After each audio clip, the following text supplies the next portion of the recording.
Please বন্ধুরা, আমার কথাগুলো কেউ না শুনে চলে যাবে না। তো তোমাদের বলছি, আমার মতো অসহায় মা আর কে আছো তোমরা? প্লিজ যদি কেউ থেকে থাকো কমেন্টে জানো। প্লিজ আমাকে তোমরা একটু সাপোর্ট করো, আমার পাশে থাকো। আর কিছু চাই না তোমাদের থেকে, শুধু একটু অসহায় মাকে তোমরা সাপোর্ট করো। তোমরা বলবে হঠাৎ করে মিনিটেগুলো কেন বলছে। বিশ্বাস করো, আমি ছোট ছোট ছেলেদের রেখে না আমি বাইরে কাজ করছি।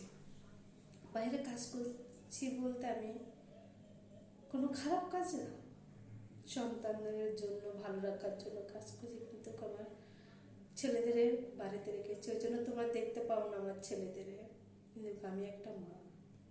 তো তোমরা যদি মায়ের প্রতি যদি তোমাদের ভালোবাসা থাকে, তাহলে তোমরা একটু আমাকে সাপোর্ট করো।